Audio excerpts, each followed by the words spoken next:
বিসমিল্লাহির রহমানির রহিম।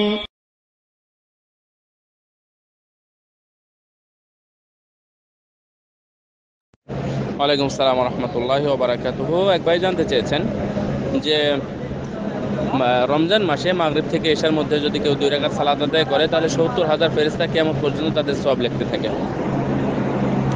আসলে এটা কতটুকু ঠিক হাদিসটা? আল্লাহু আকবার। আমি সুবহানাল্লাহ পড়বো না ইন্না লিল্লাহ পড়বো সেটা বুঝতে পারছি না যে দিনটাকে মানুষ কেমন করে নিয়েছে। আমরা হাদিসের গ্রন্থগুলো পড়েছি, আমরা মৌজু হাদিসও পড়েছি, অর্থাৎ বানোয়াট হাদিসের গ্রন্থ পড়েছি। তো আমাদের জানা মতে কোথাও এরকম আছে এটা আমার জানা নাই। আমাদের জানা মতে মানে জয়ীফ জাল হাদিসের মধ্যেও এই কথাটা আছে আমরা জানি না। সহিহ হাদিসও নেই, কেউ জয়ীফ জাল হাদিসও আমরা জানি না। আর এটা কি কথা, আর এটা কোন ধরনের কথা হলো? 70,000 ফেরেশতা ওর নেকি লিখতে থাকলে নেকি বেশি হবে।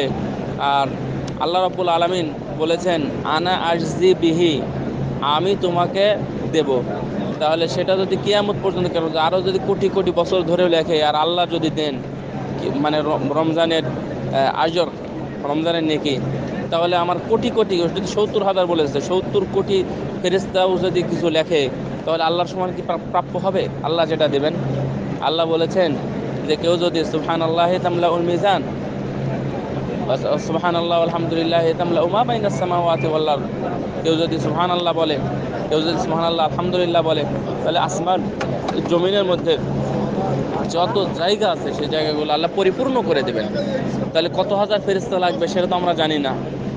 1,000 ফেরেশতা 70,000 ফেরেশতা লিখলে কতটুক হবে? সেটা 1 গ্লাস হবে অথবা একটা নদী হবে না একটা সাগর হবে, সেটা তো আমরা বুঝতে পারছি না। কিন্তু এই হাদিসটা কোথায় রাখবেন? যে হাদিসটা আমি বললাম সহিহ মুসলিমের হাদিস, মালিক আল-আশআরী রাদিয়াল্লাহু তাআলা থেকে বর্ণিত।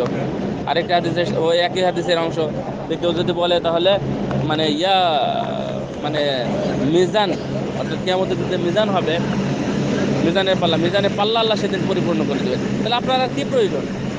সুতরাং এগুলো মিথ্যা কথার কোনো প্রয়োজন নেই। সহিহ হাদিসগুলো মানুন, ইনশাআল্লাহ এটাই আপনার বরকত হবে, ভালো হবে।